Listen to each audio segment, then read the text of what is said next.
Should be live in three, two, and one. Hey, everyone. It's Hugo Bowne-Anderson here. I'm so excited to be here with Ravin Kumar. What is up, Ravin? Not much. Ready to do another session with you. They're always good. It's so exciting to be here to be teaching a workshop on from images to agents, building and evaluating multimodal AI systems and workflows. So welcome everyone. What I'm going to do is we're going to have all the chat in Discord. What's up, PK? Great to see you. So Ravin is actually going to post the Discord link in YouTube. So if you could all come to the Discord, and we want to have that so that we have a record of the conversation as well. So feel free to introduce yourself here briefly, but once Ravin puts the link in the chat, have you done that, Ravin? You're muted, by the way. I've got it. I'm going to do it. It's Okay. done. You guys Yep. got it. Oh, thanks. Fantastic. So if everyone can jump in the Discord, that would be super fun. And we have a lot of other conversations about these types of things here. But just by way of a bit more introduction, and I'll actually share my screen to chat about this.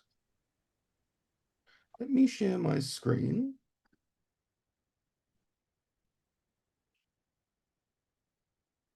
So Ravin, can you see Chrome? Yes, I Oh, can. okay, fantastic. So everyone, please do introduce yourself in the chat in Discord. It would be great to know who you are, what your interest in such things are. Do you work in AI or are you a data product ML person wanting to build more with AI and agentic systems? I'm just super excited to be here with my dear old friend and colleague, Ravin, who works at DeepMind on, among many other things, the Gemma series to show you how to use open weight models such as the Gemma family to start building multimodal AI systems and think about evaluating them, figure out how to turn them into agentic systems, so things that perform actions in the real world. And this workshop is one of several that Ravin and I have taught together, and I'll link to others in Discord. But it was actually inspired in part by a talk Ravin gave during a course I teach, building LLM-powered applications for data scientists and software engineers. We're starting a new cohort next week. If you're interested, and in the GitHub repo, we'd be excited to offer you 10% off. 10% off. And you can see, all the things we cover, and all the guest talks we have, and on top of that, all the credits we give you as well. So definitely check that out if you're interested. Ravin, I was wondering maybe before we jump in, you could say a few words about what you're working on and Gemma more generally. Yeah, so as Hugo said, I work at Google DeepMind. I work on a series of models. Some work on Gemini and some work on Gemma. But really, we're just trying to my goal is to get the best models out to folks that we can in both ecosystems. And I'm lucky to be on these large teams, which are constantly working to get the state-of-the-art models, open models, and other things out to folks. So that's part of what we'll be showing you today. I'll be giving you some of the knowledge I have from the models that we release so you can have your best experience with these both Gemini and Gemini models as well. Amazing. And so, all that having been said, just to give a bit of an overview of what we're doing, phase zero, we'll get started with image workflows locally. We'll start by setting up a simple but complete local application where we connect to a local Gemma 3 model using Olama, send basic prompts and receive responses, and then build a basic Gradio UI to interact with the model. Now, we've actually done this in past workshops, so what we'll do is we'll do a speed run through that just to get everyone up to date. But then, if you want way more detail around those things, we'll direct you to previous workshops. Then we'll start working through various image capabilities of Gemma. So after basic prompting, we'll show things such as object recognition, counting, OCR. Let's say you want to OCR receipts, for example. And I'm on a work trip going around the world at the moment. So OCR of receipts is actually a really important thing for me currently. And then what we'll do is start connecting all these things together with Gradio. And instead of using hard coded tools, we'll start moving to a dynamic system to show how such a system can, after classifying an object in an image or something along those lines, then the LLM output can do some sort of workflow, something agentic, augment your LLM in these ways. I Was there anything I left out there, Ravin? No, it sounds great. Fantastic. And for those who haven't done all the installations yet, I suggest you don't do this in real time if you haven't done it yet. I suggest you watch along and chat in the chat and get that out of it, and afterwards do the installations. All that having been said, we'll be using Olama, and what I'll do now is actually jump into a notebook, and I'm not going to run this notebook locally. I'm just going to talk you through some of it, and then I'll show you how we built the application with Gradio locally, and essentially.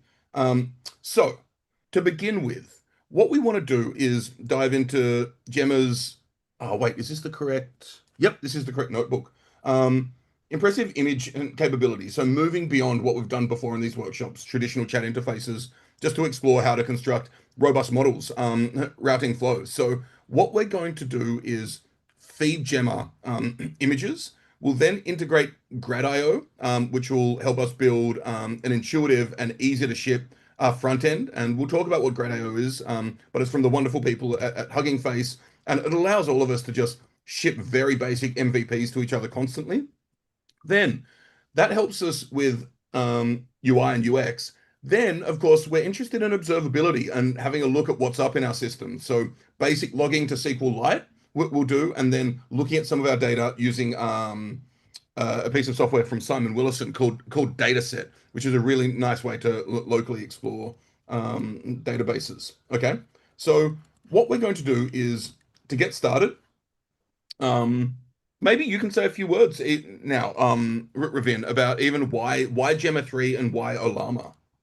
So one is and this for the models as the name implies, we have Gemma 1 and Gemma 2 that we released last year. Those were text only models, so they really only interacted text in, text out. But with the Gemma 3 series now, this Sorry, I series lost your audio, Ravin, but it might be me. let me You're back now. Okay. The Gemma 3 series includes multimodality. So now image input is possible, and you're able to interact with both text and images. So that's one reason we're using Gemma 3. Now you can use open weights models with all sorts of different tools. There's Hugging Face, there's VLM, there's an entire ecosystem around open models. But consistently, especially for these tutorials, Olama is just a really easy option for you folks. It supports a variety of open models, not just Gemma. But also it has, Python interfaces, it has terminal interfaces, it integrates with a bunch of tools. So if you're going to be using LLMs locally, Olama is a pretty nice choice for doing inference. I couldn't agree more. And spinning up local Olama servers is super straightforward. And being actually one of the first things, I got a new laptop recently. One of the first, and it's a chunky laptop. So one of the first things I did was, Olama run, dot. And ended up, getting, I don't know, 10 of my favorite models from Olama in the first couple of hours of having my new laptop. So maybe also, Hugo, Ravin, you could we got just actually our first question, and I'll just answer it now real quick. Ultrans asks, can I use Gemini 2.5 Flash as my LLM instead of Olama? So just a little nuance here. Olama is not an LLM. Olama is an inference application, and it's able to pull in models, open weights models like Gemma, but there's others out there like Quen and Llama. A little confusingly named, but there's a bunch of open weight models out there. And Olama just runs those, but if you want to use Gemini 2.5 Flash, later in the tutorial, we'll show you how to use the API. But yes, there's hosted models and local models, and they're a little distinct. Go ahead, yeah. Hugo. Absolutely. I really appreciate that clarification. So I just wanted to remind everyone who's just joining, please do join the Discord where we're having the chat, and any questions you want to ask, we do it in order to, be able to preserve the conversation. And we're going to have lots of workshops in our Discord as well. And the link is in the chat on YouTube. I am wondering, Ravin, if you could just tell us a bit about, for people who don't know what quantization or where training is and all of these things. Tell us about some of the key features of Gemma.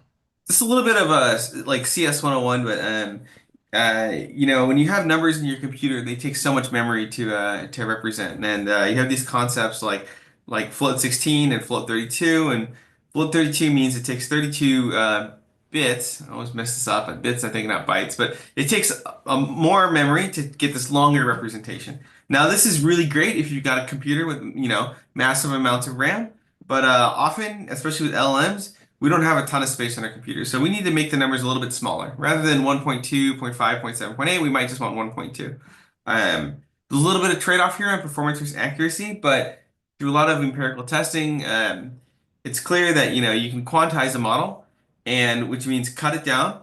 And with a quarter of the memory, you still get most of the performance. Not 100%, but maybe 90, 95% of the performance, even though it's a quarter of the size. Um, Now, one thing to know though is if you just cut it down without doing anything else, you lose a lot of performance. So there's this other strategy called quantizable training. That's the QAT that you see in those Gemma names, Gemma 27B QAT. And that means a Gemma model that's been cut down to half or a quarter of its memory from the full-sized model, but we train it a little bit more to retain some of that performance. So when you're using Gemma, I would suggest either using the full-size one if you can, or using what we're going to do here, the QAT model. Now, one thing I want you to look out for real quick is I switch between models. So we'll talk about model size in a little bit, but you're going to see me flip between 27B QAT, 12B QAT, and just a 4B without the QAT label. This is because on 4B, it's small enough, 4 billion parameters, that it just fits in my computer, no issues, and it runs quickly at the 4B size. But when you go to the bigger sizes, it's too much memory. So that's a quick explainer of the parameter size and QAT. Super cool. Thank you for that rich and clear description. What I'm going to do is I've created the Gradio app, but do you have this notebook open? Are you able to show people this, Ravin? The notebook one? Yeah, the Uh, notebook zero. It's notebook zero. notebook zero. Yeah. Yeah, let me pull it up. Hugo, were you gonna pull up the Gradio app, or do you want me to pull up the notebook? It's a good question. So why don't we save the image stuff till the next notebook? So what I'm going to do is I'll just pull up the app. And so That sounds just great. for everyone for a bit of clarity, before diving into the code, Gradio is super fast for MVP development. I don't have much front end experience, so it allows me to spin up things quickly. Works really nicely with Hugging Face, among other things, and it's just great for rapid prototyping. And so. Actually, let me just go to the code, and I need to share my entire screen. Great. And Ravin, if there are questions in Discord, feel free to answer them just by typing as well. And if there are ones that would like to talk about as well, we can. Um, can you see cursor on my screen, Ravin? I cannot. I can only see a notebook. Okay, let me try this again. How about now? Give me a sec. Yes, I can see it now. Okay, great. So just showing you all, this is literally 48 lines of code, and I set up a database in it for logging, which we'll get to. Then I have our chat with Gemma 3 model there. And then I set up, this is all I need to do, like 6 lines of code for my Gradio interface. Okay, so, and just bear with me.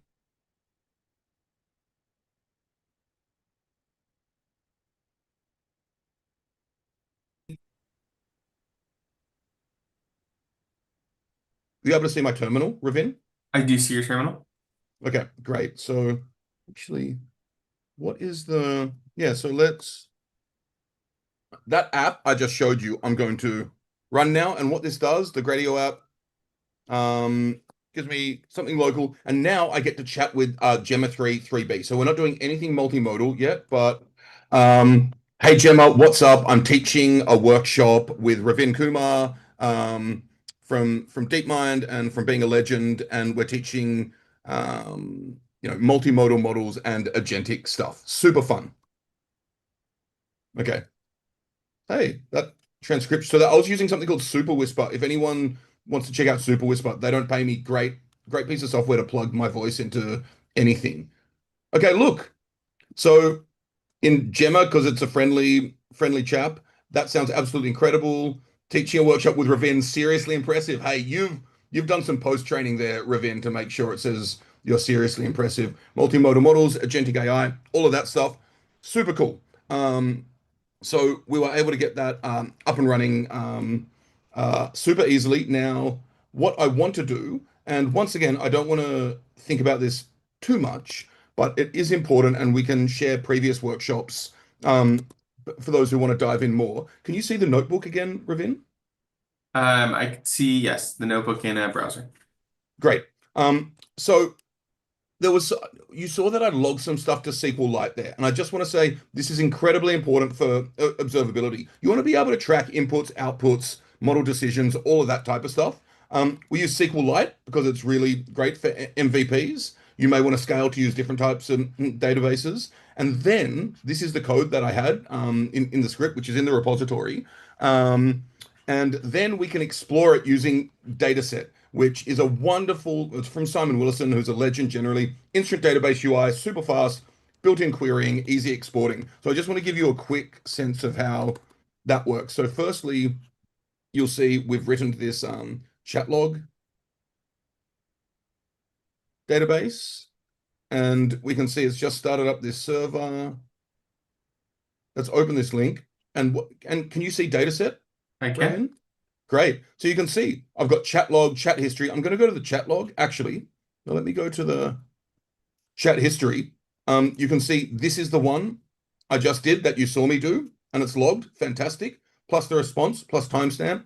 And this is a test I did half an hour ago or whatever, or an hour ago, just to make sure this was working. And you can see you can export CSV. So, well, that didn't export it. Yep, download file, export CSV. And if we had more time, I'd load it into a spreadsheet and see what's up there, because spreadsheets are your best friend when building this type of software. Now, one final thing before going on, and this is putting the cart before the horse slightly, but let me just show you what happens. We haven't done anything multimodal yet, right? So I just want to show you what happens when you do. And let me just show you the code here. So you can see cursor again, Ravin. I sure can.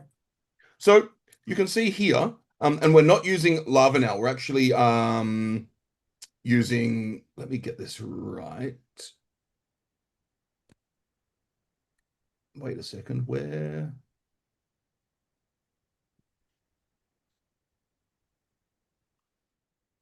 is the model choice? Can you see where the model, we specify the model here, Ravin?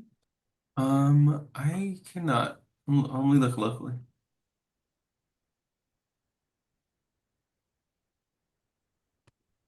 Let me, I think it's you run a local model, it seems, an Ollama response.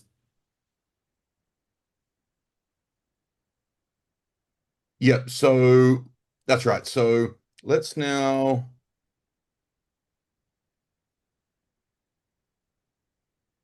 have a look at this. And so it is a Gemma model. It is the Gemma 3 one. So what I'm going to do is put this image here and say, hey there, what's up in this image? This is just an image I got from the internet. Okay, so it says in this image we're seeing a dog has been creatively costumed to look like a character from a horror movie. Okay, so this is great. We're able to put an image in, and in however many lines of code we had. This is 42 lines of code, right?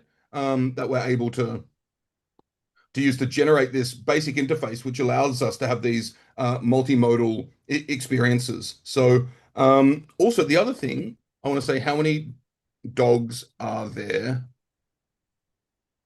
in this image? I'll misspell because LLMs are chill with that. There is one dog in this image, and this is once again a bit of a teaser. Photo of dogs. Oh, stop being so cute, internet. I'm just going to save this as dogs in downloads, and then see. Well, that's okay. What do I want to do there? To make sure it It's actually ingestible. I'm just going to take a screenshot.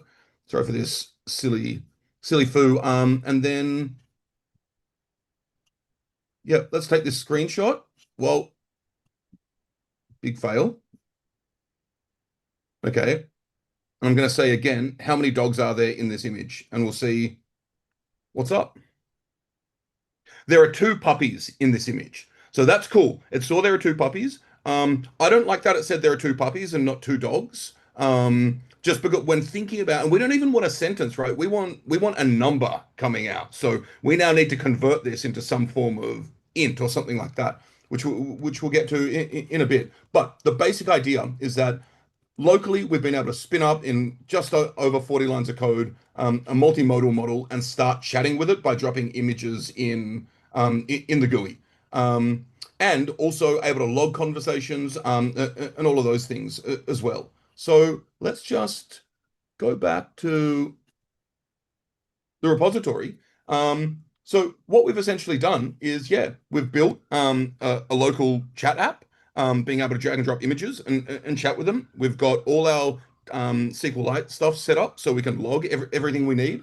We learned how to export chat logs to CSV, discuss how structured logs can help us track responses. And next up, we're going to, and Ravin will take more of this, but getting really back into all the image stuff and thinking about the image aspects of these multimodal systems. Is there anything else you'd add, Ravin, before switching it up a bit? No, it's good. Awesome. And I hope you all can have a lot of fun, with these basic scripts that we've done as well, in order to, build a bunch of multimodal stuff. That's good. I sent you a screen share request. Yep, you should be good to go. Okay. All right, folks. Thank you for that super wonderful introduction, Hugo. I'm gonna go ahead and pull up the second where we labeled notebook one. We were big on zero indexing, Hugo and I. Of course. Let me go For ahead Pythonistas. and share my screen. Hugo, are you seeing this? Yes. So just if you could zoom in Oh, of a bit. course. Okay.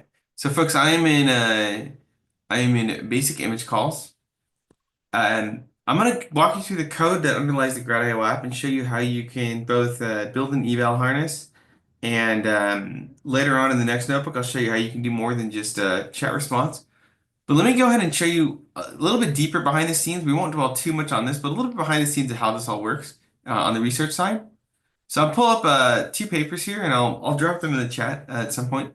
But actually, three papers. Let's start with PalyGemma.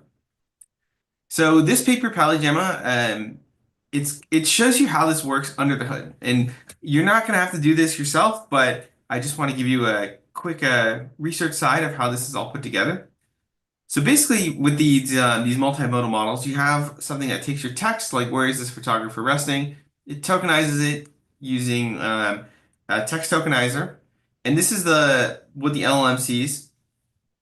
And then you also have, in this case, a picture. It goes through a vision encoder, which similarly takes this thing and turns it into a bunch of numbers under the hood.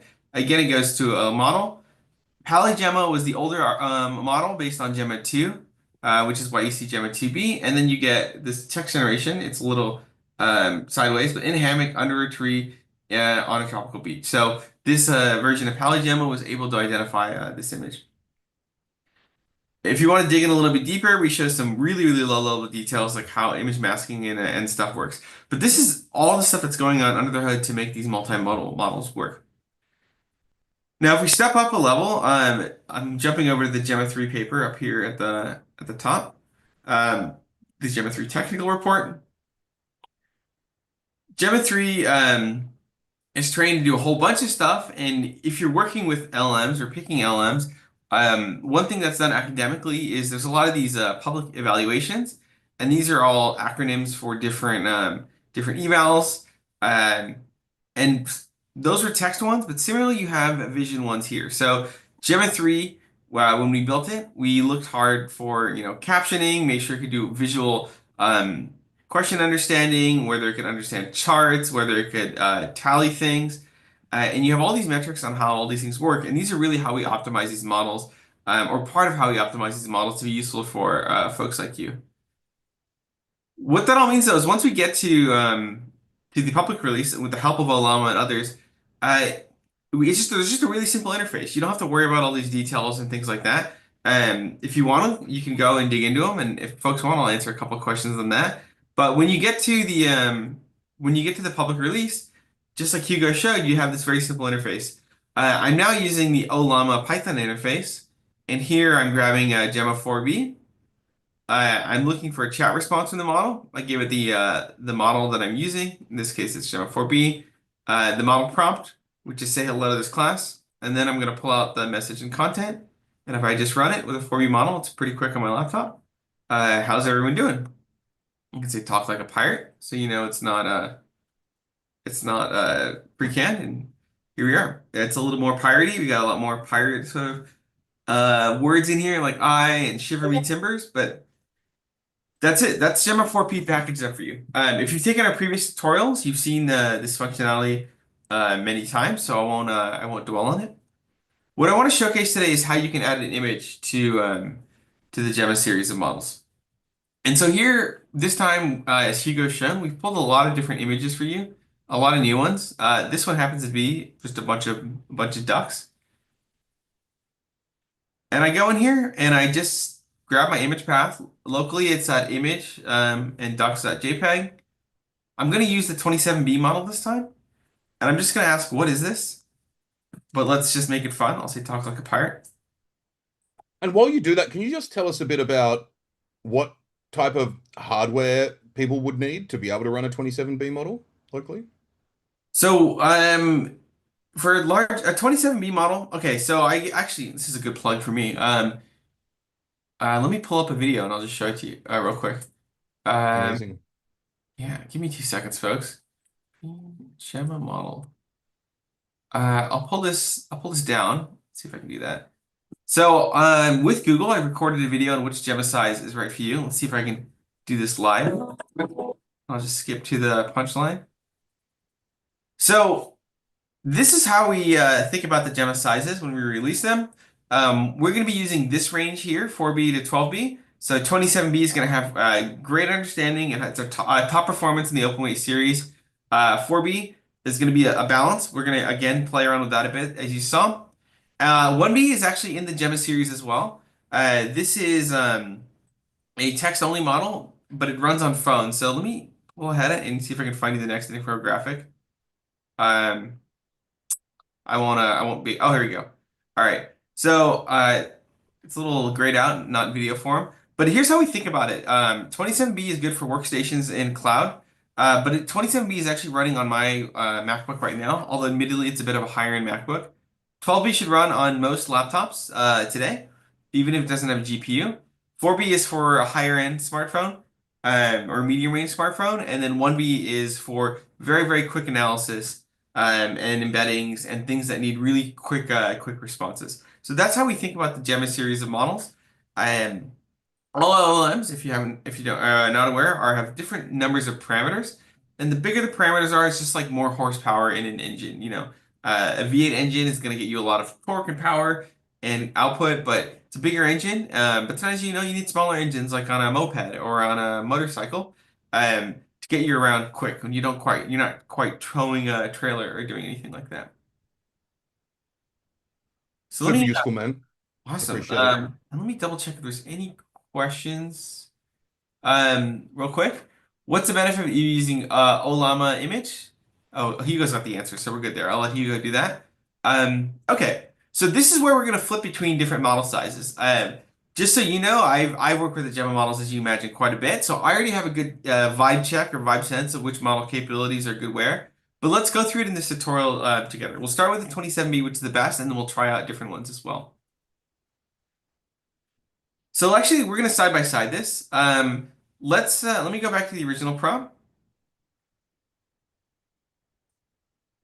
This is the 27B again. We'll let it run. You're gonna notice it's gonna take a little bit longer on a MacBook, about 8 to 9 seconds. Oh, it still has the pirate.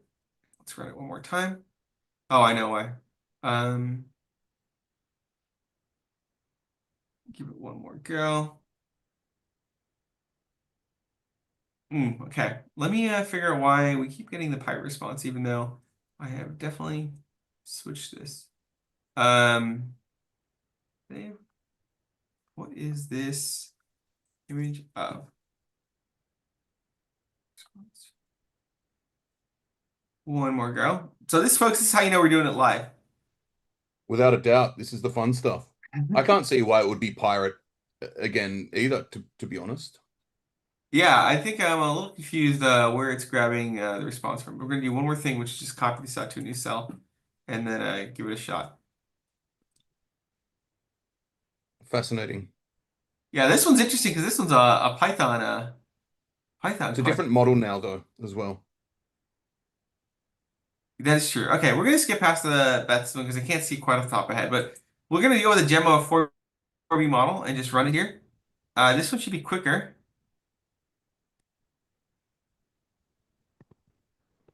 Okay, this is also gonna give me a pirate response, it feels like. So always fun with live tutorials because you always end up doing Mm. okay, this one was actually normal. This is the Gemma 4B model, and again we get a nice representation here that says there's nine trans rubber ducks on a transparent background. Um, So this is a quick vibe check for you folks. I wanted to just show you two different models and how to pass in an image. Both of these look pretty good, although I'm curious what's going on with the Python bug here. Um, there's another hypothesis I have. I won't go into it right now. It has to do with KV caching and how Olama works, but we'll just skip that for a moment. Um, we have two models. They both seem to have really good performance. So it's something Hugo and I talk a lot about, and in his course, especially if you take his course, but something you'll hear me say as well, is these AI models are changing so fast. It's kind of hard to tell exactly how they respond, and you get things like parameter size and whatnot, but it doesn't one-to-one translate with how good it is with your use case. Um, a challenge we have as model developers is, we think of a lot of different use cases, but we can't think of every possible use case. We literally have millions, if not billions, of LLM users in the world at this point, and each one of you comes with your own needs, your own prompts, and it's not very straightforward to always know that our model is going to work exactly in what you're doing. So something that you'll hear about a lot, both from Hugo and I, but also Hamal and other folks in the LLM space, is how you need to eval these models, and you need to double check out what they do. Actually, our one of our favorite guys, as Hugo mentioned, is Simon Willison. And he's got a really funny eval where he asks LLMs to create a picture of a pelican riding a bicycle. Like that's his favorite eval use case. As you start working with LLMs, you'll notice this as well. So what we just did here is what you're going to be doing when you use LLMs. It's a quick vibe check. But let's move from the vibe check to specific use cases.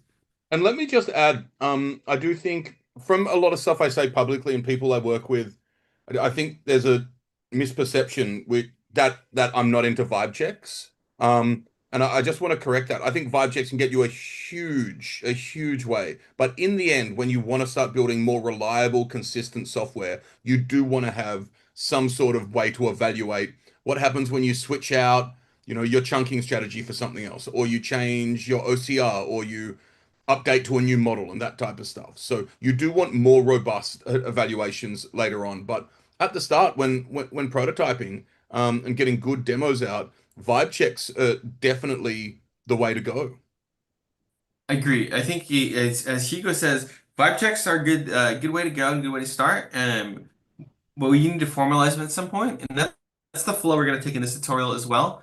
We're going to vibe check in this notebook so I can just show you some different use cases and you get a sense of the models, and then we'll move to a basic but a programmatic eval harness in the next section. And Mr. Me, who is Pascal, who he's actually works in data science and generative AI for the US Air Force. And he was in the first cohort of our course. Incredible builder and lovely dude. He's got a really good question in Discord, which is so you could programmatically feed pictures to Gemma 3 and use the LLM to classify as family pictures versus non-family pictures. And you're already preempting, I know. Pascal, Oh what we're man. doing. So the short answer is yes, we won't be doing family versus no family, but we'll be doing exactly that. Exactly that.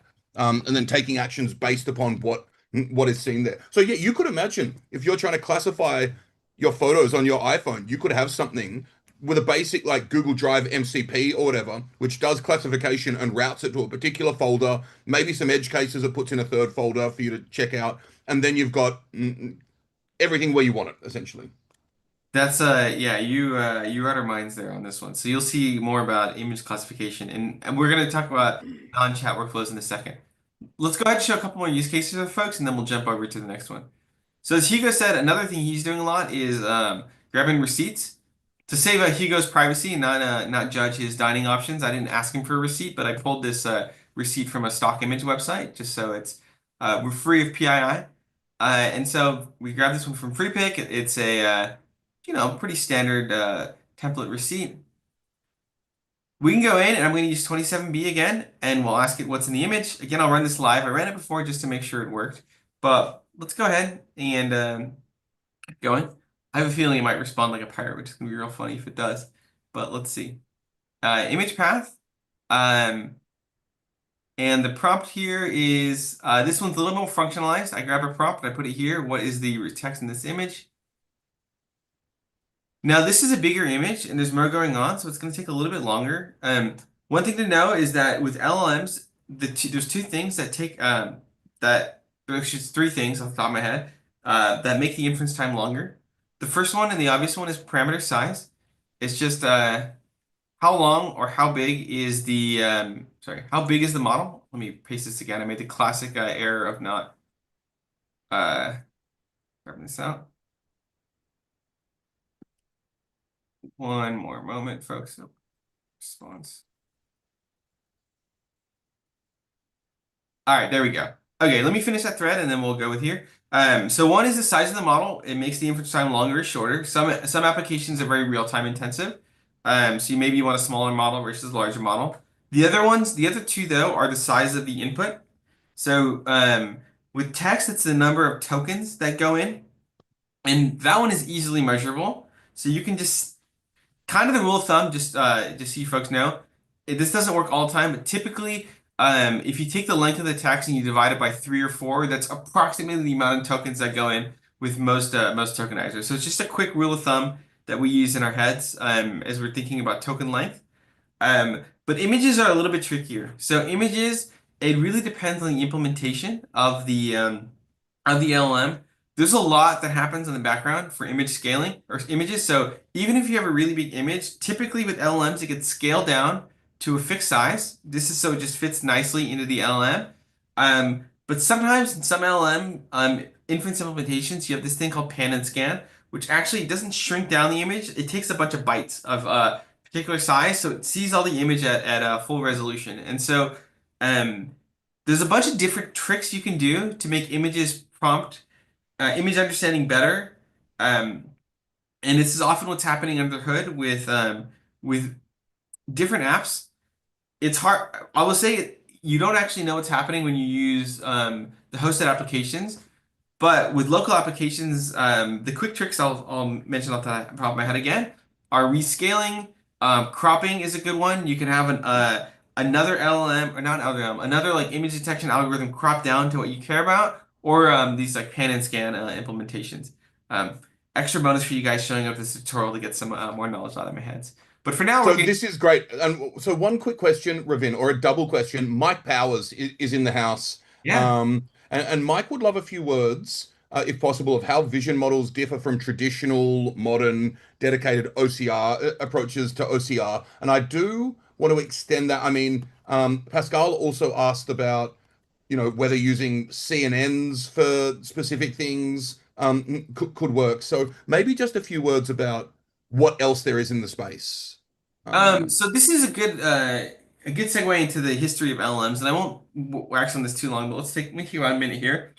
So I think in a lot of technology, there's sort of been three phases. If I'm gonna make this really cartoonized, but there was an era where you had very specialized models that do a very specialized thing. So Hugo and I are old enough to be from the original data science phase, where you had like a SVM classifier, and then you had a random forest classifier, and then if you wanted to do other things like unsupervised learning, you had a different model. And so there were all these specialized models, and if you were doing a Kaggle competition, you would pick the specialized model for for your task.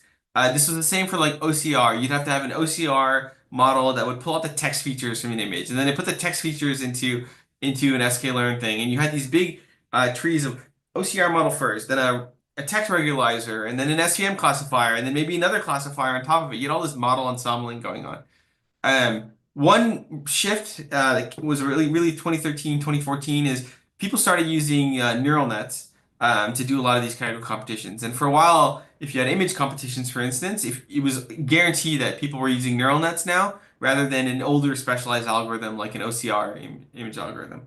But nonetheless, you still had a neural net that would take an image and say, this is a dog and this is a cat and whatnot. But even within the neural net, you had specialized architectures like you had a CNN, or you had for text you had LSTMs, or you had RNNs, or you had full dense networks. Like there were different neural networks, and you would pick different ones depending on the specific task you were doing at that moment.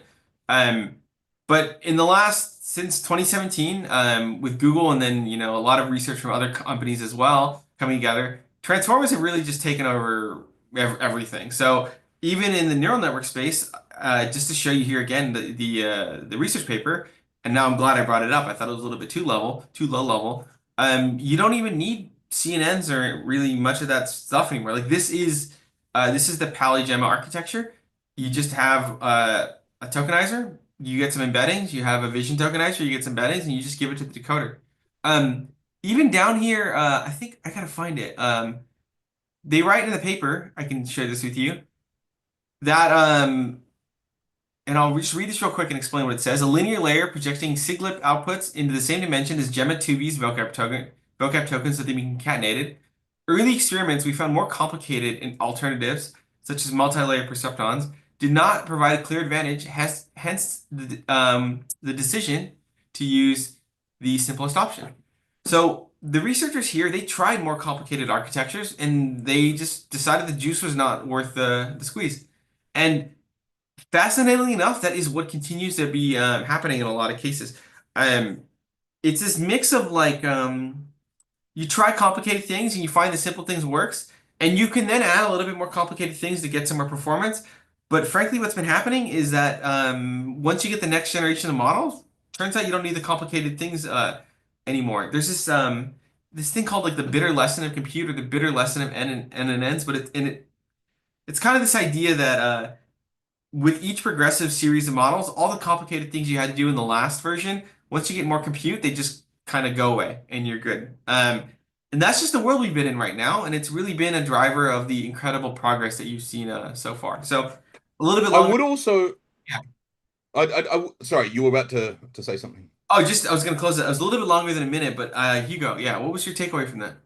Well, yeah, I'd totally agree and appreciate all of that. Well, rich history and details about progressions of models. I would say a lot of people building at the application layer um, do realize that although things get easier with more compute and better models, cost and latency don't necessarily scale as well as you'd want, depending on what you're serving and to how many users and those types of things. So one example is when I work with people building LLMs as judges, and people I work with know this, people who've taken my course know this, people in the chat know this.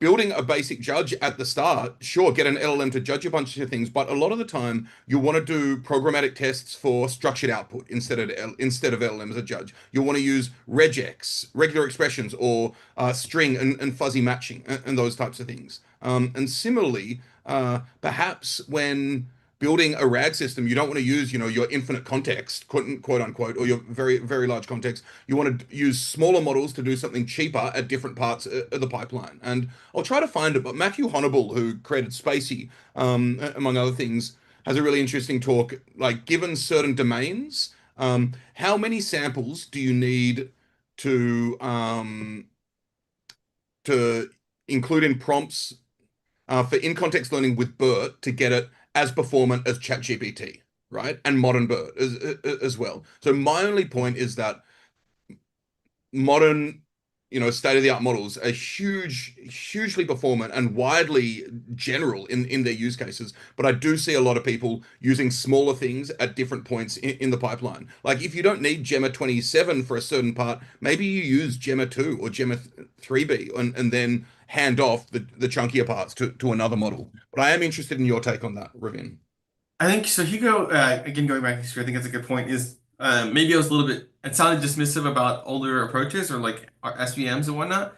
As Hugo mentioned, if you can do your task with just using XGBoost or SVM, something that is now over a decade old, just do it. It's going to run blazing fast. You don't need to use the latest models and things like that. So I would see this more instead of like uh, new generation and bigger models and you just forgot about the old stuff, the window of what you can do is expanding because you still have all the stuff from, again, Hugo and I are a little old, but from the late 2000s, early 2010s, you still have all the linear regression classifiers and everything like that. If that's what you want to use to classify your family photos. But you also have now LLMs and things like that to help you out as well.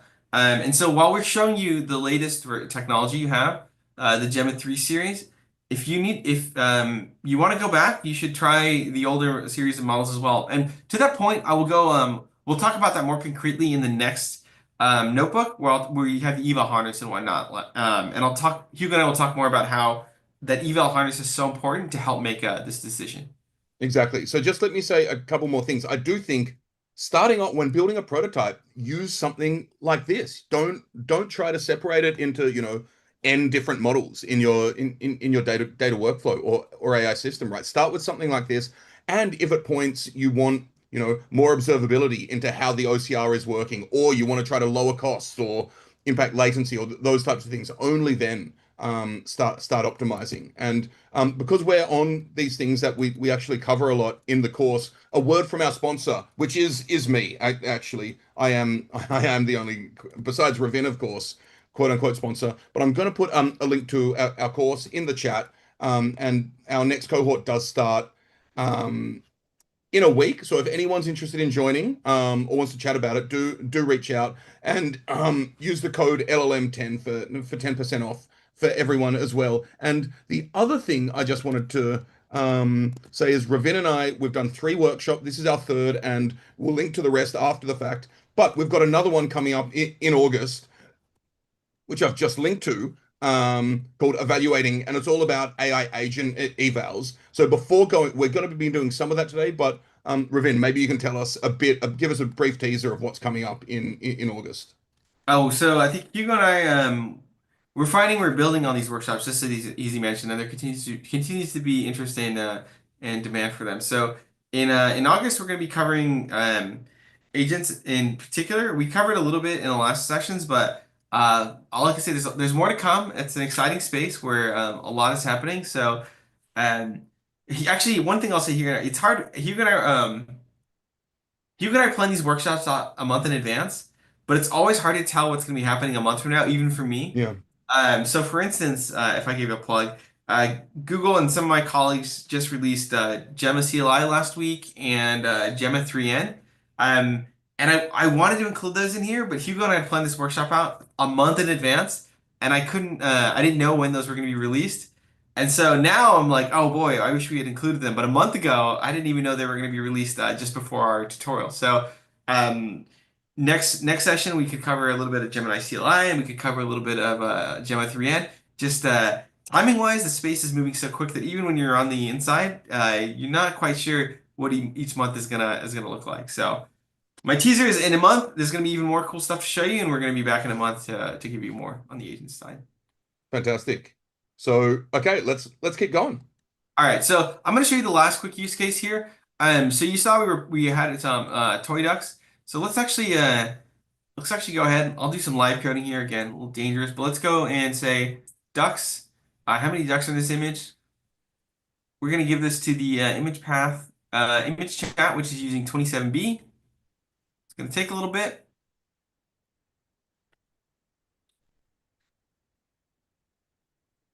And let's wait another couple seconds here.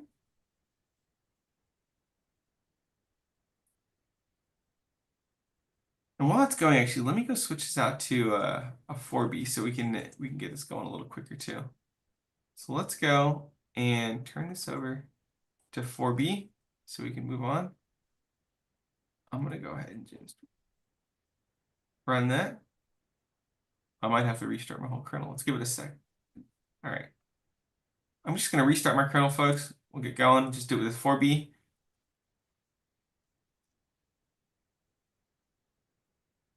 All right. So Oh, I think I know why it's pirate, or why it would be for me is sometimes I've actually got, in Olama, you can have, a JSON quick, like defining a new model based on a model. There may be something like that where you have a system prompt. Um, that is a good point. I think so. Hugo and I run this a couple times, so I might have actually used them. That's right. I might have used the model that I already put a system prompt in, but let's just move on from there. So with LLM, some quick features is, you can have multiple models as you're seeing here. You also can then put a system prompt in that gets injected behind the scenes. I think I actually did that for a previous tutorial. So behind the scenes, Olama is injecting in some stuff, but we'll go ahead and use the 4B. So in the 4B, we just got this image. I know it's a little big on my screen, but we have 1, 2, 3, and then we have 1, 2, 3, so a grid of 9. And we get that from Gemma 4B. And then I have a picture of some real ducks here. And so we can quickly count as humans. We have four ducks, but let's go ahead and run it through the 4B model as well. So 4 ducks and 4 billion parameters.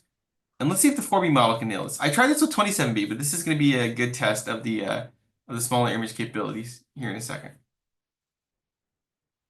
All right, and 4B gives us again, there are 4 ducks in this image. That's fantastic.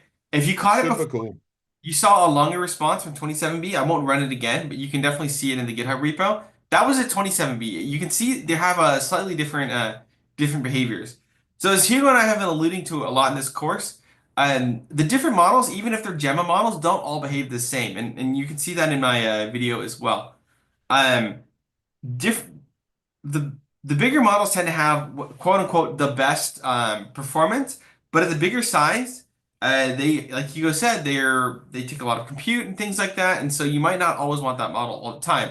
This then begs the question: is when do you know which model to use where? And so what we're going to do is we're going to go through the last notebook here pretty quickly, um, where we're going to be having a specific thing, which is we're going to want to classify whether something is a hot dog or not a hot dog. So here is a picture of a hot dog, and here's arguably a picture of a hot dog as well. The notebook image viewer is not too good, but you can tell, and you can pull up the image. This is I guess in one sense, a pretty hot dog, and he's wearing a costume. Might be a little warm outside. But we're gonna do hot dog, not hot dog classifier. For folks that have watched Silicon Valley, you know what we're talking about.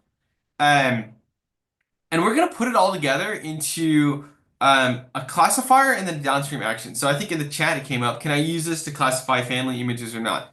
And the answer totally is yes. You don't have to use these models always as a chat interface. It doesn't always have to be, although it's a beautiful Gradio app, and I don't want to talk to you down on Hugo, but you don't always have to have these interfaces that are, put something in, get a prompt, get something out, do the next turn, do the next turn, do the next turn. You can build these workflows that are really just, in this case, a classifier one. We talked about the agent one in the past, and we'll talk about one in August again. But it's take an image, do something, but what it means do something more than just output text. So we're going to go ahead and I'm going to re-implement. I'll also just add, yeah, I mean, I love chat interfaces and shipping them to share things with friends, colleagues, whatever it may be, is super useful. But to be very clear, this is one of the reasons agents are so exciting, or function calls, while loops with function calls, is chat interfaces aren't going to deliver the main economic value. Of these incredible generative technologies now. I mean, because chat interfaces, they scale linearly with human time, right? So for me to get anything out of a chat, it involves human hours spent. So that's why being able to automate things and incorporate these foundation models in workflows, I think, will be some of the most impactful things we see, particularly when we're not only able to get them to return text, but able to take action, such as we'll see here and more in the next workshop. So this is, yeah, so here's your point. We're going to show you that. That's not just chat. and we're going to build it up one step at a time. But we're going to start with what I'm calling image chat, just to get going, and then we'll move on to the non-chat stuff. So I'm re-implementing the function from before. Again, this time I take a prompt, an image path, and I specify the model as an argument. Same as before, we pass those in the middle, and using the OLLAMA interface, the chat and chat response interfaces, we get a response. So while this is the chat, let's go through. I'm going to use a 27B model again this time. Let's render it as Markdown just to get a little bit more text niceties. So again, we'll give this about a good, 8 or 9 seconds to see whether it can recognize whether this is what this image is. Also, I think we've normalized it too much, to be clear. The fact that you're running a 27B model on your laptop is absolutely wild, dude. It That is we're pretty able to nice. do these things these days. Yeah. Yeah, I would. I mean, this is a quick plug for Apple and whatnot. But Hugo and I, part of the things we always do is go get a MacBook, because they are actually quite flexible these days to do a lot of different tasks, including Incredible.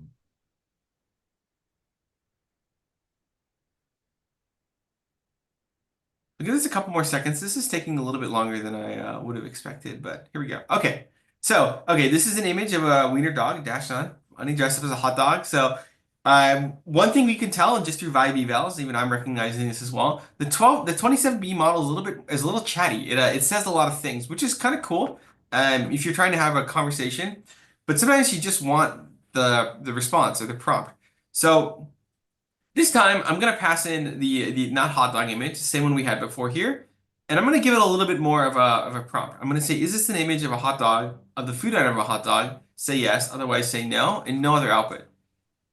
Because I've run this before, you can see the output, but we'll go ahead and I'll run it again while we're talking. And this actually runs a little bit faster. So there's one thing to know, and again, this is a lower level detail why this is running more quickly, and perhaps why the other one was having an issue. Um, In LLM inference, there's this concept called a KV cache, and there's this concept called time to first token.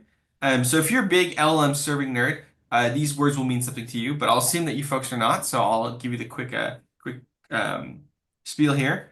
There's a lot of stuff that happens when you train an LLM in the architecture and what I showed you in the PalyGemma papers. And so there's a whole body of research in just how do you make the LLM train really well and how do you build a good architecture. But there's an equally big body of knowledge at this point on how do you make LLMs super fast at what's called inference time. If you used Gemini or even a ChatGPT o3 or these thinking models, a lot happens at the runtime of the model, not just the train time of the model. This is the thinking tokens and stuff that you've seen. Now, Gemma is not a thinking model, but it has, like all modern LLMs, has a key value tokens under the hood, and there's a thing called KV cache. And when you run a model the first time, it can take a bit to get that response as you saw before. But what happens is those tokens get cached. Ollama implements a KV cache, and that means that subsequent calls can be quicker if the prompts are about the same. In this case, we use the same prompt, which was the same image, so we got the response much more quickly. We also, admittedly, are not doing a long generation, so now we get this response much more fast. Again, another like a lower level insight. When you work with LLMs a lot, these are like the little tidbits that you pick up. But it's just something to think about as you're building a classifier. You're saving time from token generation, and as you're using the same prompt over and over again, you get a KV cache. It's just a quick inference time speed up trick. But in this case, we got our answer much more quickly, and this time, again, we're getting it in like a little bit less than a second, maybe a little bit over a second, but much more quick. And we see that this is not a food item. Now, we did have a picture of a hot dog with a mustard, and so I'm going to run this, and we get yes. Now, this is a new image, so this might take a bit longer. I don't think the KV cache is quite filled out, so we'll give it a minute or maybe a couple seconds or so. But this is a moment where Hugo and I wanted to do this really live off the cuff. So I have my two images of hot dogs and hot dogs of a different sort. But if you have any, you should paste them in the chat. I'm going to save them to my local computer, and I'm going to run this totally live to see if we get an answer that works or not. So take a moment, grab your pictures of hot dogs and not hot dogs, and put them in the chat. And I'm going to scroll down to the basic eval harness, which is where we're gonna test this. And part of the wonderful thing here is that we just want to get you involved in generating some of the data that we're going to label so that we have some sort of ground truth to build our eval harness against. And the amount of people I work with and consult and teach you, when I ask them to hand label a few images or 20 rows or something, half the people say, can we get an agent to do that instead? And that, there are several issues with that. First, we all should know human learning before agent learning, even just a bit. The other thing I'm slightly concerned about is where is your curiosity about the system you're building as well, which is one of the most important characteristics. That's one of the reasons I went from, well, I was working in scientific research, but into data science. There was a bunch of people really curious about data and how their systems work. So we really want to have a look at some things in order to understand what's up there. So we're asking people to share in Discord photos of hot dogs or not hot dogs. Is that correct? That is right. If you have one, throw it in. Let me talk through the eval harness then. Well, if folks want to put something in, but what Hugo and I have been doing so far is vibe evaling. I think this is totally fine. Again, it's a good start. You get a sense of how things are working. Even through our basic vibe evals, we saw that Gemma 4B and 27B reacted differently. But once you start building, you know, bigger applications, or actually once you start building an LLM, over a couple of days even, or a couple of weeks, you'll start forgetting, what you've done. So this is a good time to start building an eval harness. What this means is you're going to want to programatize your evals. Now, Hugo and I have an entire session on evals in our first one, and you'll find also nice blog posts from again our favorite folks like Simon, Hamal, and others. But this is what we're going to be doing here. I'm not going to run these examples one by hand anymore. I'm going to start putting them into a Python loop. And we have a ground truth label, which is yes and no, and we have the image. And I'm starting to get images from folks, from you folks as well. So I'm going to go ahead and add those into my repo and make them available to the app. So let's say Brooklyn style pizza. I see one here. So we got a pizza.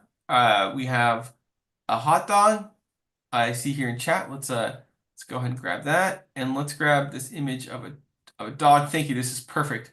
An extraordinary dog, as you're seeing pop up here. So And so just quickly, we can only see your notebook, but you're pasting it in now, so we haven't seen Discord. all right. Oh, okay. For folks are looking, go ahead and look at Discord. I'm going to show you the images here in a second. So let's go ahead and oh.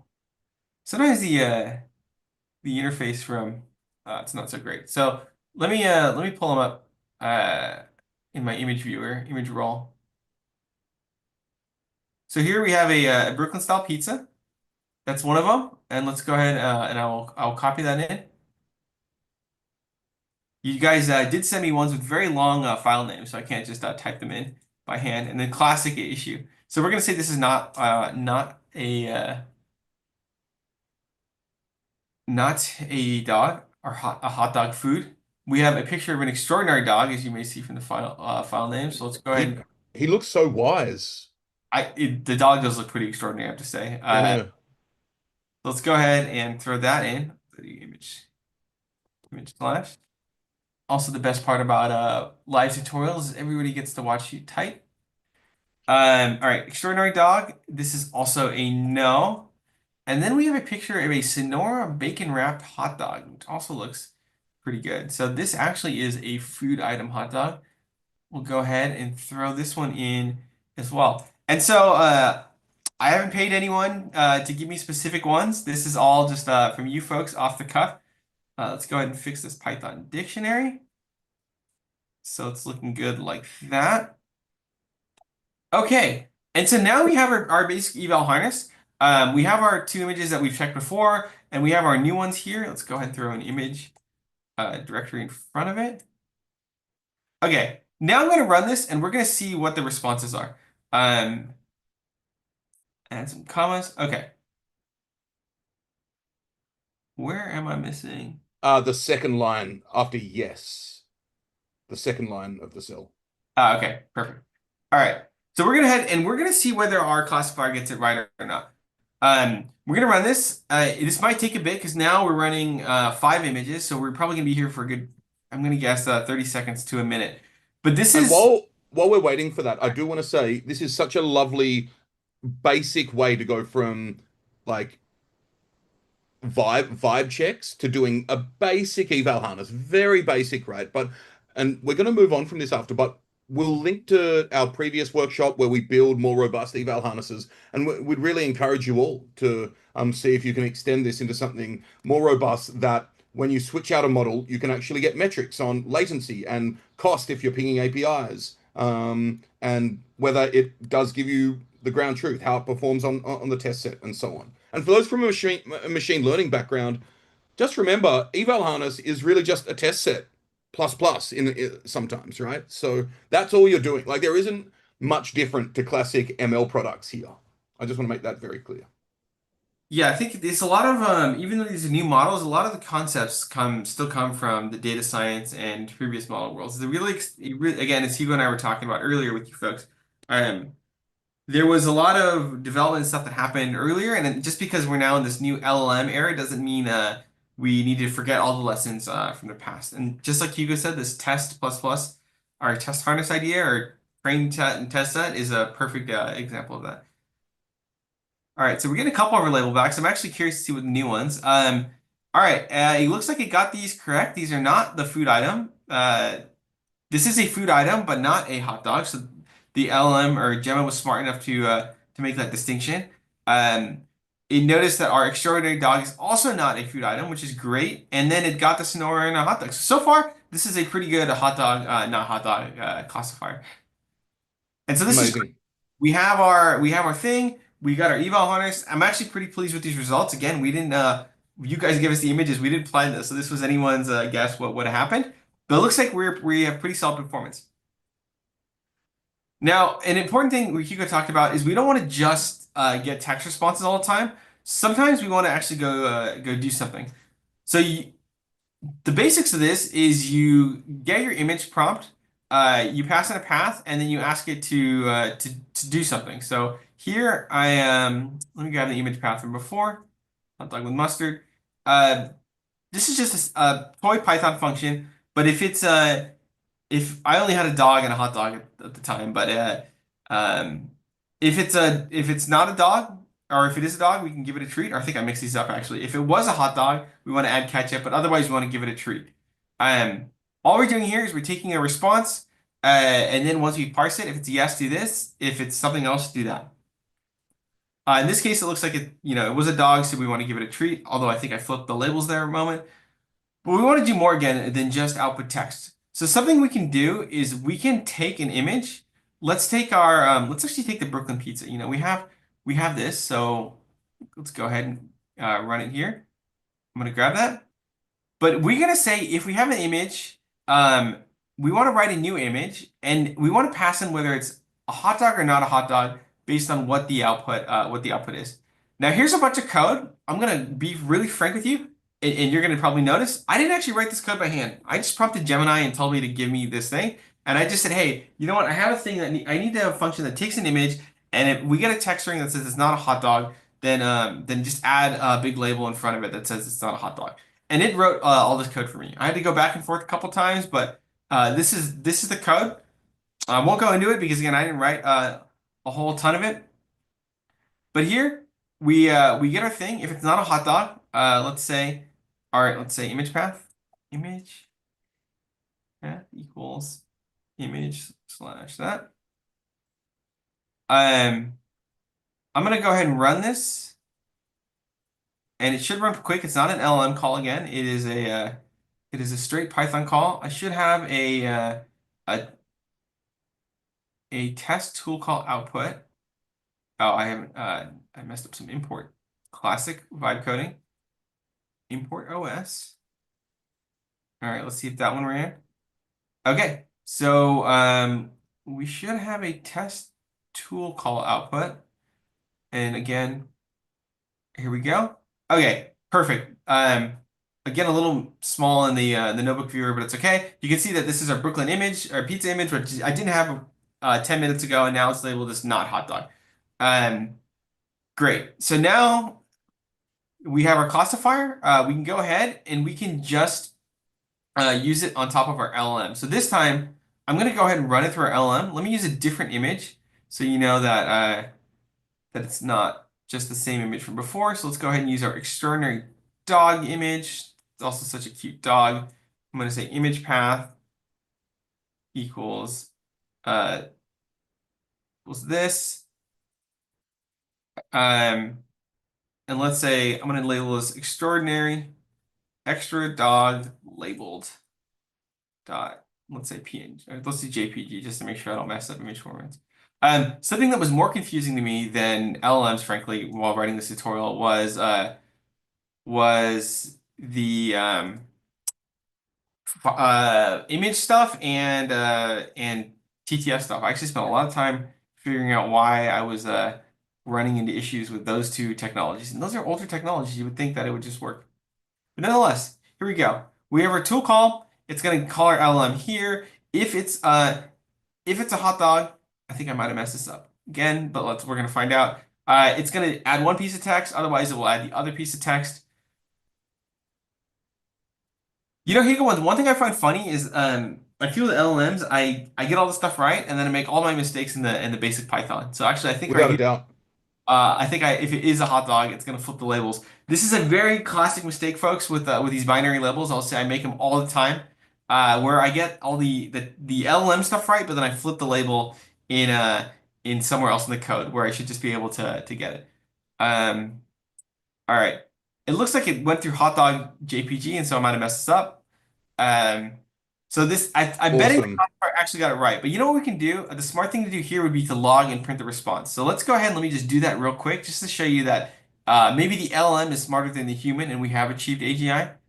Let's print the response just to see whether you get the response right, and then I will let you fix the Python bug in Python. So let's go ahead and say, and let's make this easy. Print And what a LLM. wonderful demonstration of why observability and logging is important. And we don't Exactly. need, fancy vendors at the moment to do this type of stuff when building this, but this type of stuff happens all the time. So being able to introspect into your systems is incredibly important. So to Hugo's point, yes, being able to intersect your systems is key. You're actually live seeing another issue with LLMs. I think what happens a lot with LLMs, like Hugo mentioned, is you spend a lot of time thinking about the LLM and then you make your mistake somewhere else in the program. And this is exactly what I did here. Again, live demo. So the LLM actually got it right. I have actually flipped the labels here, and this should have been a no. But there you go. This is why you want to be logging stuff. This is why you want to be having an eval harness, is because it's all too easy to make these mistakes and then have them go to your production applications when you're mixing LLM and real-time systems together. And just to be clear, like this is a toy example of, a tool call or an agentic approach where an image is classified, then you write on it and write that to file, which is super cool. But you could imagine if it's a hot dog, you get an email or a text message. You can hook it up to Twilio or something like that. Of course, maybe you don't, want to get a text message just because a hot dog photo comes into your system. But the point is that it's arbitrary what tool you use. The fact that you can hook it up in this way is really the takeaway that we want you to have from here. And so Pascal's example before of classifying family photo or not family photo, you could imagine you'd hook it up to Google Drive and you have a folder for family photos and one for other photos, and you like send them to each based on what it is in order to help you, with your photo library. Yeah. So this is yeah, what Hugo said is a perfect example of an LLM, of an LLM use case. And a pitch for local models in that one context is that with local models, all this stuff stays on your computer. So if you just want to run this like overnight, I have a Synology network attached storage, which is constantly running. With a small model, like a 4B model, I actually could put it onto my NAS, and it could overnight just classify the photos that I have on my file store. It's just sitting there. It's a full Linux computer, and this is a really good application of sort of local file processing. Now to move on to cloud file processing, and what somebody had asked earlier was, can I do this with Gemini? And so the answer is also yes. What we will do with Gemini is you're not calling your models local anymore. So we're not able to use Ollama because Ollama is for local open weights models. But when you move to hosted models, you end up using that provider's SDK or software development kit. So for Google, ours is appropriately named from Google import Gen AI, and then from Gen AI I can import types and a client and all this somewhere similar semantics that you've seen with Ollama, But now instead of calling running on my MacBook, what it's going to do is it's going to call out to Google on Google servers. The good news here is that you get to a couple of things potentially. One is you get for sure is you get frontier models. So you get models that are much more performant than the Gemma series of models. They're larger models for sure, but they've been trained on audio and text and images and all sorts of different things. Somebody also asked whether they can do image output. Yes, we have hosted models that can do image output, and actually, as of Google I/O a month ago, we have VO3 which can do full videos, realistic videos with audio. So you have a much larger set of capabilities. Also, I always do this in every tutorial, so I'll just show it here as well. You can use AI Studio. In AI Studio, you'll see all these different buttons for all the different things that you can do. We won't go into the toggles. This will end up being a 5-hour tutorial if I talk about everything that's possible.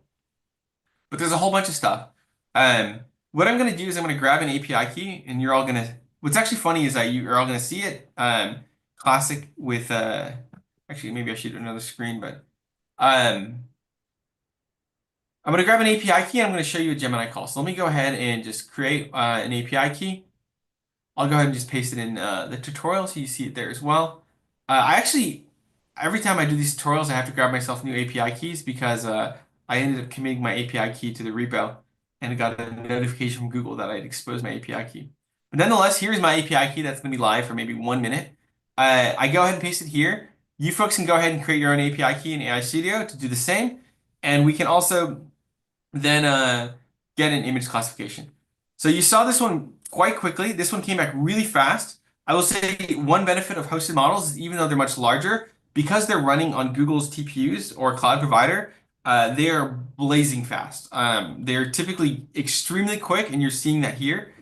We get a response nearly immediately, and we see a large response here of a close-up portrait of a Labrador Retriever. The dog is looking at the viewer, like very much describes what is going on with the scene. It gets a lot of details right, so it's much more of a, I'm going to say like a more nuanced description than we would get from the smaller like Gemma 4B model. So even though the Gemma models got it right, they were kind of terse. This one gives you much more detail that you can play around with.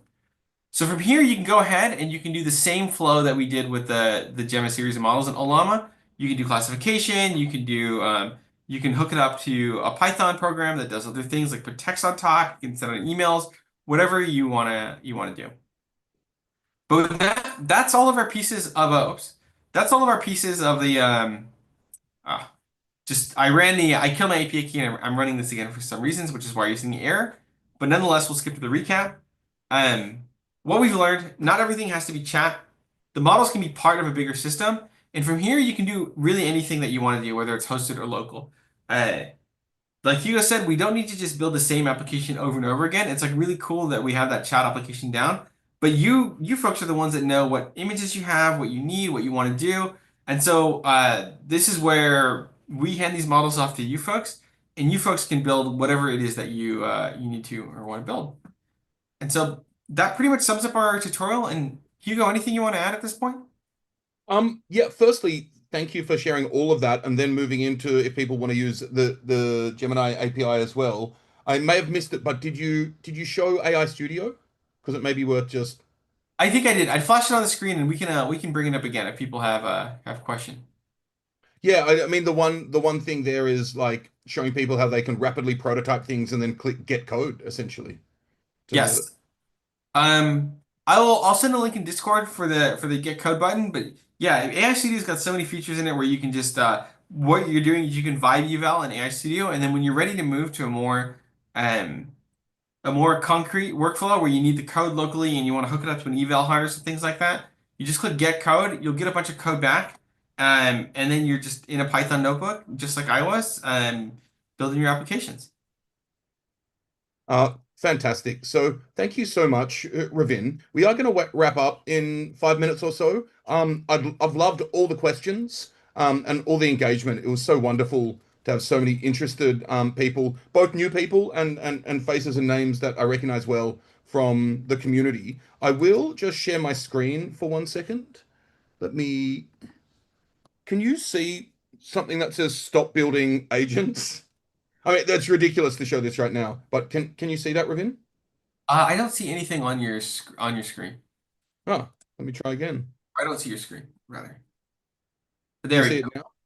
Great. So I've just included this, and I'll include it in the uh YouTube as well. I just included it on Discord. This is the last edition of my newsletter where I've written something about stop building agents, but use them only really when necessary. And augmented LLMs and LLM workflows should be your first approaches. That isn't really what I wanted to talk about here. What I wanted to say is that we've actually got a lot of online events this week. So you've just joined from images to agents with Ravin. But we've got a lightning lesson with John Berryman about Gen AI's four pillars. And John actually worked on the precursor to Copilot at GitHub back in the day. Then we've got one on human-seated evaluations with Samuel Colvin, who built Pydantic.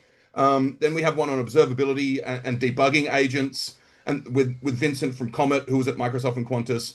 And then this is going to be one of my favorites on scaling AI from collab to clusters with Zach Muller from Hugging Face. But this is intended for people kind of like myself a bit ago who, don't know a huge amount about hardware, but want to figure out how to really leverage hardware efficiently. So for all of you who are wonderful and love working in collab notebooks and shipping, basic production software, but rely on a lot of infrastructural people, this is an opportunity to learn a lot more about all the hardware and what you can do, with distributed training and inference as practitioners as well. So I just wanted to share all of those things.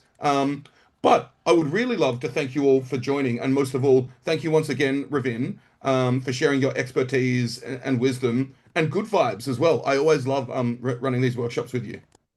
Thank you, Hugo. I think we have a couple moments for questions. If folks want to sneak them in, we'll get any last ones. Uh, Absolutely. I can see Priya is typing.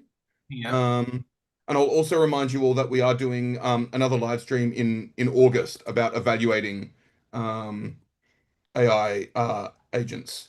Okay. Was there a separate session for Vertex AI or a new name for it? So a quick one here. Google has a number of AI offerings. I think the company really is building AI on all fronts. And so to answer the question quite directly and succinctly for you folks, Google builds a series of models like Gemini and Gemma, and then we put them in a lot of different places. So one of those places for the Gemini series is AI Studio. Actually, in Gemma is an AI Studio as well. So you can use that for quick prototypes or things like that. And I'd say it's good for like Hugo and I tend to be more from the small vibe development community, or at least a lot of these sessions are. But there's also a lot of enterprise need for these agents and or these models. And so these are from really big companies. You can think of like Fortune 500 companies and things like that. And so they need the same LLMs and they use the same LLMs that you get. We don't have specialized models for enterprises, but we do need to put it into Vertex AI because those enterprises use full cloud providers with all sorts of systems, and they're really in the enterprise space. Um, so everything you've learned here will work perfectly with Vertex AI. It's all the same models, it's all the same stuff. Vertex AI is meant for enterprise with like full enterprise level controls and billing and costing and all the bells and whistles that come with a full enterprise solution.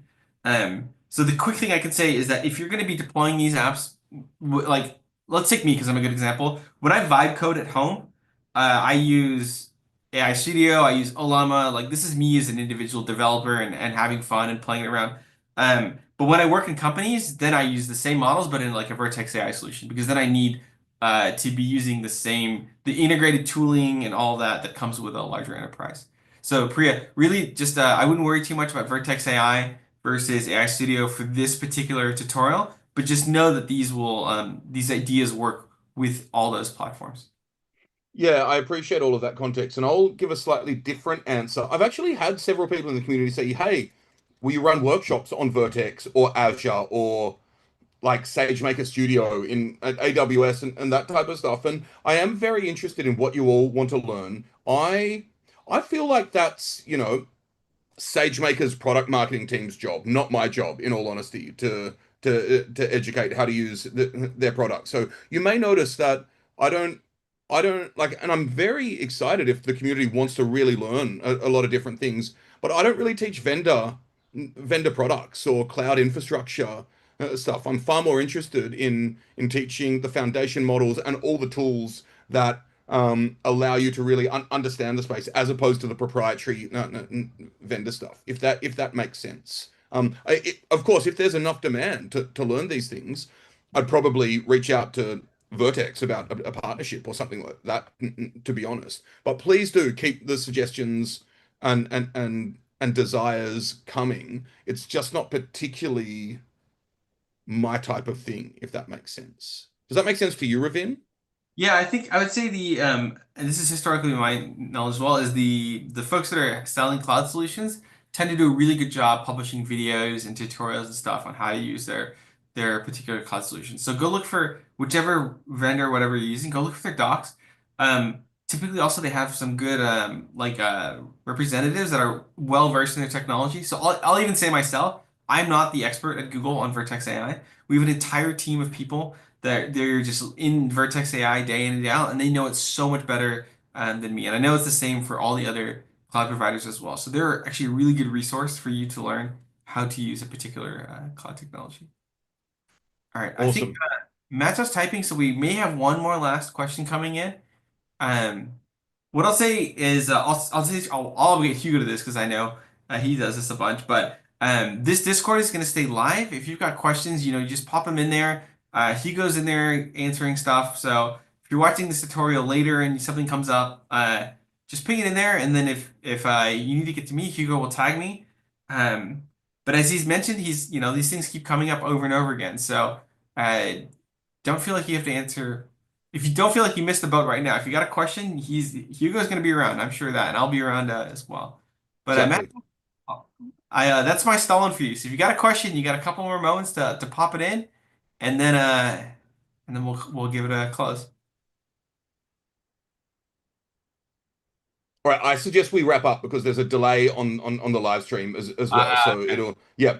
But thank you, everyone. Oh, and Matto said thank you both for this genuinely an amazing session. If there was a tool you currently enjoy using for work or fun, what would it be? I think the answer is clearly the family of Gemma models, um, combined with AI Studio. From my perspective, with respect to this session, there are a lot of others I'm excited about, but that's my answer there. Thank you all for joining. And once again, thank you so much, Ravin, for sharing your wisdom and expertise. Of course. Thank you all for showing up as well.